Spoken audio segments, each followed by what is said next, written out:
The Wild Robot parle de Rose, un robot d'assistance qui s'est écrasé sur une île remplie d'animaux. Au début, personne ne l'apprécie vraiment, mais elle va tisser des liens avec un renard et un oisillon qui le prend pour sa mère. Elle va devoir l'éduquer pour qu'il puisse voler avant l'hiver ou il mourra. Alors The Wild Robot, le nouveau DreamWorks, est un film que j'attendais beaucoup. Déjà parce que j'aime bien le concept, mais aussi parce que j'aime bien DreamWorks. Et malheureusement, ce studio fait soit des films un peu nuls, soit des giga bangers. Et j'avais vraiment envie que ce film soit un banger, mais malheureusement, c'est une énorme bouse.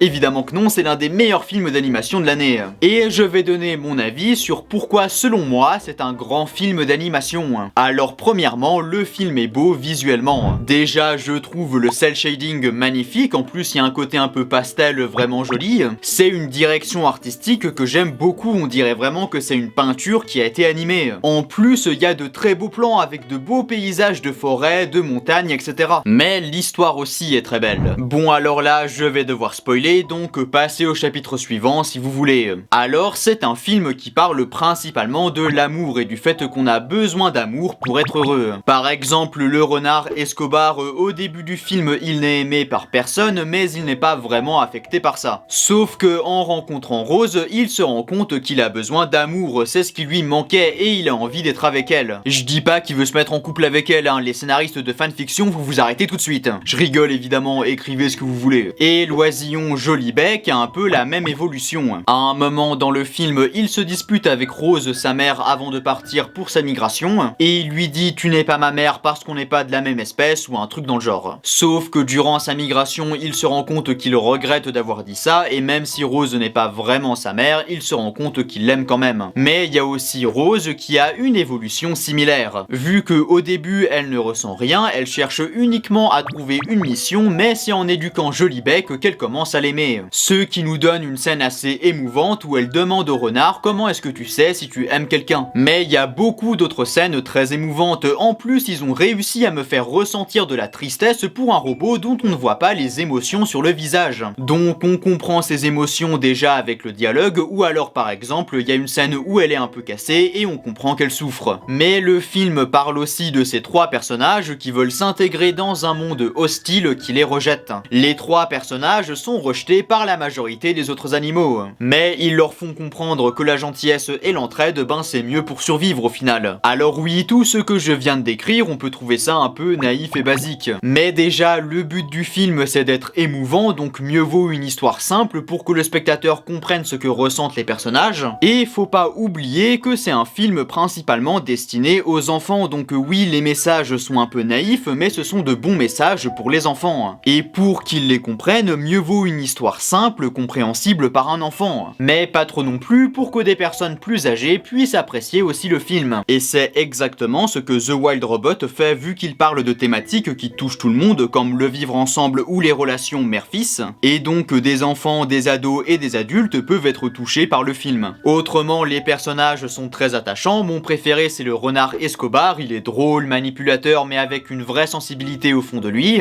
Et aussi, moi j'aime bien les films qui parlent de robotique et de toutes les questions philosophiques qu'il peut y avoir autour. Par exemple, est-ce qu'un robot peut aimer? Et dans ce film, la question est abordée, mais ça va pas très loin, ne vous attendez pas à du ex machina, mais c'est pas grave. Sauf qu'il y a quand même, durant la scène où Rose ramène tous les animaux dans sa maison, un parallèle intéressant entre l'instinct animal et la programmation. Vu que les deux, en vrai, font que les robots et les animaux se comportent de telle ou telle manière. Les animaux sont en quelque sorte programmés pour survivre. Et j'ai trouvé ça intéressant, ça pose la question est-ce que les machines et les animaux dont les humains ne sont pas si éloignés qu'on ne le pense. Après le film en parle pas tant que ça. Autrement, dans les points en vrac, comme beaucoup de DreamWorks, je trouve le film assez drôle à certains moments. Il y a pas beaucoup de scènes d'action, ne vous attendez pas à du chapeauté 2, mais le peu de scènes d'action qu'il y a sont vraiment bien je trouve. C'est hyper dynamique et ça va dans tous les sens. D'ailleurs le film est aussi très rapide, il y a un sacré rythme mais il sait aussi quand prendre un peu plus son temps. Bon, en conclusion, j'ai trouvé que ce film était vraiment vraiment beau visuellement et dans son histoire, et rares sont les films d'animation qui m'ont fait ressentir autant d'émotions, à part peut-être Le Roi Lion, oui on est à ce niveau là pour moi. Donc j'espère que le film va marcher parce qu'il faut que DreamWorks nous fasse plus de films comme ça. Après tout ça n'est que mon avis, et si vous n'êtes pas d'accord avec moi, on peut débattre en commentaire. Bon allez, abonne-toi, va regarder cette vidéo sur Joker 2 et à la prochaine.